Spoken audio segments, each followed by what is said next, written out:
예레미야서 37장입니다. 1절로 10절까지. 예레미야서 37장 1절로 10절까지입니다. 요시야의 아들 시드기야가 여호야김의 아들 고니야의 뒤를 이어 왕이 되었으니 이는 바벨론의 느부갓네살 왕이 그를 유다 땅의 왕으로 삼음이었더라.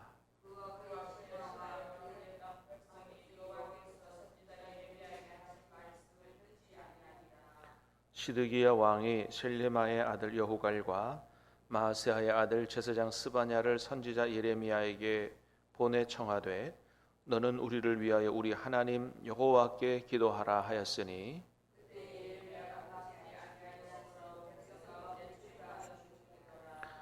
바로의 군대가 애굽에서 나오매 예루살렘을 에워쌌던 갈대아인이 그 소문을 듣고 예루살렘에서 떠났더라.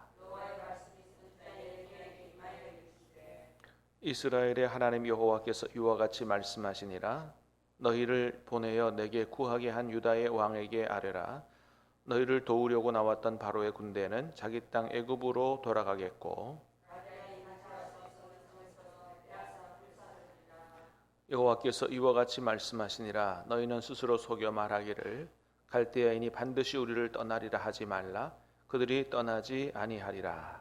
가령 너희가 너희를 치는 그 중에 부상자만 남긴다 할지라도 그들이 각기 장막에서 일어나 이 성을 불사르리라. 아멘. 자, 오늘 말씀은 이제 남유다의 마지막 왕이 된 시드기야 왕이 예레미야를 통해 선포된 하나님의 말씀이 이루어지는 것을 보자 부하들을 보내서 너는 예레미야에게 너는 우리를 위해 기도해달라 이렇게 기도 요청하는 것을 볼 수가 있습니다. 자, 1절 2절 두 절 말씀 다시 보겠습니다. 시작. 요시의 아들 시드기야가 여호야김의 아들 고니야의 뒤를 이어 왕이 되었으니 이는 바벨론의 느부갓네살 왕이 왕으로 삼음이었더라. 그와 그의 신하와 그의 땅 백성이 여호와께서 선지자 아니하니라. 아멘. 자, 누가 왕이 됐다고요? 요시야의 아들 시드기야가 여호야김의 아들 고니야의 뒤를 이어 왕이 되었다. 시드기야가 이제 유다의 왕이 됐는데 이 왕이 바벨론에게 망하기 직전에 남유다의 마지막 왕입니다. 여호야김의 아들 고니야의 뒤를 이어서 왕이 됐다 그랬어요. 여호야김은 우리가 앞에 본문에서 봤던 것처럼 하나님의 성경책을 칼로 쫙쫙 찢어서 화롯불에다 태운 악한 왕이죠. 그래 그 뒤를 이어서 그의 아들 고니야, 이건 여호야긴 왕을 가리킵니다.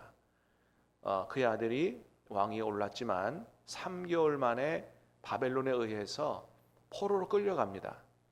그리고 여호야긴 왕을 포로로 끌어가고 그 다음에 세운 왕이 시드기야 왕이다라고 하는 거죠.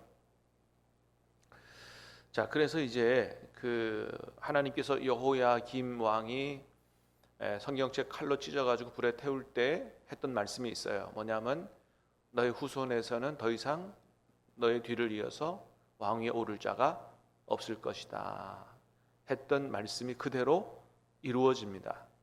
그래서 그 뒤를 이어서 여호야긴 왕이 되긴 했지만 3개월 만에 끌려가서 왕이라고 할 수가 없고 그 뒤로 나라가 망하기 때문에 여호야김 왕의 아들 중에 더 이상 정치적으로 왕위에 오를 자가 없게 된 것이죠. 자, 새로 세워진 시드기야 왕 2절에 보니까 그와 그의 신하와 그 땅의 백성이 여호와께서 선지자 예레미야에게 하신 말씀을 어떻게 했다고요? 듣지 않았다라고 기록합니다. 자, 하나님 말씀을 기본적으로 안 듣는 사람들이에요. 그런데 3절 4절에 보니까 이상한 일이 있어요. 자, 3절 4절 시작. 시드기야 왕이 셀레마의 아들 여후갈과 마아세아의 아들 제사장 스바냐를 선지자 예레미야에게 보내 청하되 너는 우리를 위하여 우리 하나님 여호와께 기도하라 하였으니 그때 예레미야가 갇히지 아니하였으므로 백성 가운데 출입하는 중이었더라. 아멘. 자, 시드기야 왕이 신하들 보내서 또 제사장도 함께 보내서 예레미야에게 부탁하죠. 뭐라 그래요? 너는 우리를 위하여 우리 하나님 여호와께 기도하라. 기도 부탁을 하는 거예요. 왜 기도 부탁을 했을까요? 5절에 보니까 그랬어요. 시작. 바로의 군대가 애굽에서 나오매 예루살렘을 에워쌌던 갈대아인이 그 소문을 듣고 예루살렘에서 떠났더라. 자, 그 소문이 애굽의 군대가 출정했다는 소식을 듣기 전에 예루살렘이 어떻게 했다고요? 예루살렘을 에워쌌던 갈대아인이 바벨론 군대거든요.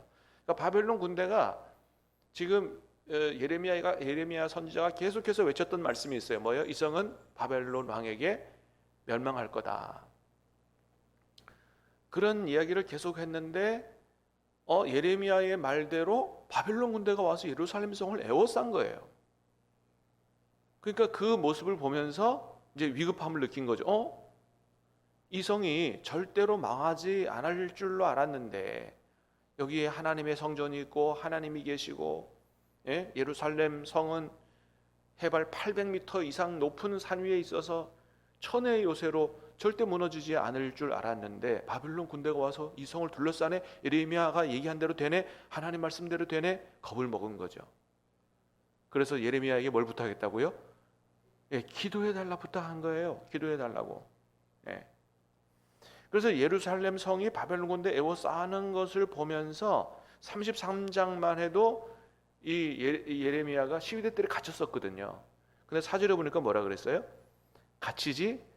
그때 예레미야가 갇히지 아니하였으므로 백성 가운데 출입하는 중이었더라.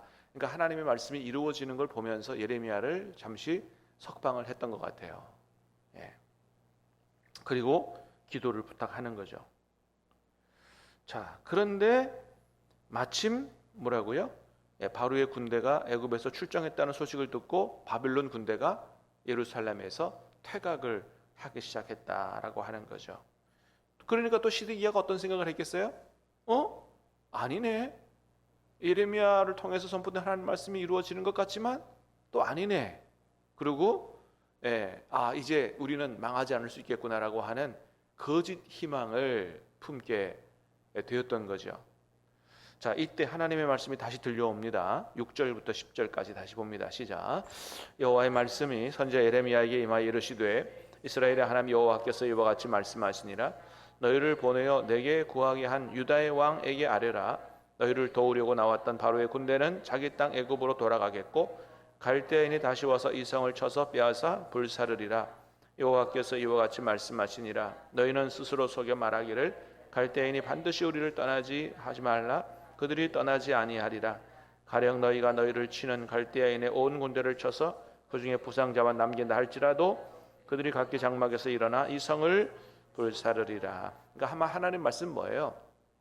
지금 바벨론 군대가 잠시 떠났지만 너희를 도우러 나왔던 애굽 군대는 다시 돌아가게 될 거고 바벨론 군대가 다시 와서 너희를 반드시 무너뜨릴 거다.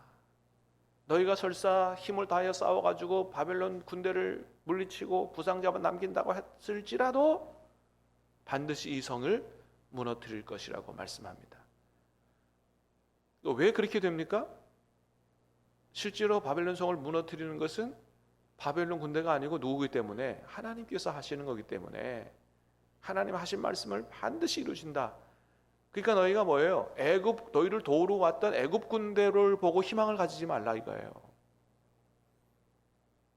그러니까 여러분 지금 시드기야가 바벨론 군대가 에워싸는 것을 보면서 예레미야를 석방하고 기도해 달라 그러잖아요. 그죠? 어떻게 기도해 달라 그런다고요? 3절에 보니까 너는 우리를 위하여 우리 하나님 여호와께 기도하라. 그러니까 우리 하나님 여호와께 기도해 달라고 하는 게 웃긴 거예요. 언제부터 하나님을 잘 믿었다고? 바로 앞에 3절에 2절에 뭐라 그랬어요? 그와 그의 신하와 그 땅 백성이 하신 말씀을 듣지 않았다 그랬잖아요. 그러니까 여러분 여기서 시드기야가 이렇게 기도하면 안 되는 거예요. 자, 시드기야의 잘못된 기도는 첫 번째 뭐예요? 하나님의 말씀을 듣지 않는 사람의 기도다 이거예요.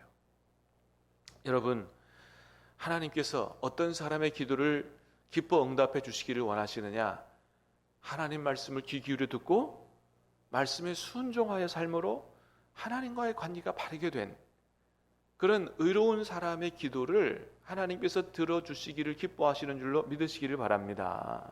그래요. 그래서 잠언 28장 9절에 뭐라 그랬냐면 사람이 귀를 돌려 율법을 듣지 아니하면 그의 기도도 가증하니라 그랬어요.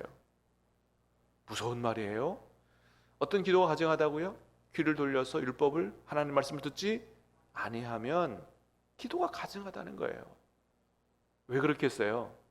하나님의 뜻을 따라 기도할 가능성이 거의 없기 때문이에요. 다 자기 욕심을 따라 기도하고 자기 중심으로 기도하지, 하나님 앞에 기도하는 것이 하나님 말씀을 듣지 않는 사람의 기도는 하나님 기뻐하시는 기도가 되기가 어렵다는 거죠. 오히려 가증스럽다. 이사야 1장에도 보니까 그랬어요. 너희가 많이 기도할지라도 내가 듣지 아니하리니 이는 너희의 손에 피가 가득함이라. 앞에 있는 말씀을 쭉 읽어보면 하나님이 너희가 많이 기도할지라도 듣지 않겠다고 말씀하신 이유는 뭐예요? 하나님 말씀에 불순종하여 살았기 때문에 그런 거죠. 다 자기 욕심으로 살고 다른 사람 압제하고 피 흘려 살고 그러면서 하나님 앞에 기도할지라도, 여러분 많이 기도하는 게 중요하지 않다. 기도는 기본적으로 얼마나 오랜 시간, 얼마나 오랜 양으로 기도하느냐가 중요한 게 아니고 뭐예요? 하나님과의 관계가 어떻게 돼 있고 누구 중심으로 누구의 뜻을 따라 기도하느냐에 달린 거지. 얼마나 많이, 여러분 하나님 기뻐하지 않는 기도를 오랫동안 해봐야 무슨 소용이에요? 하나님의 뜻과 반하는 기도를 오래 해서 봐야 무슨 소용이냐 이거예요. 그렇습니다. 그래서 일단 시드기야의 기도가 잘못된 것은 말씀을 듣지 않는 사람의 기도였다. 그리고 그의 기도의 목적은 철저하게 뭐예요?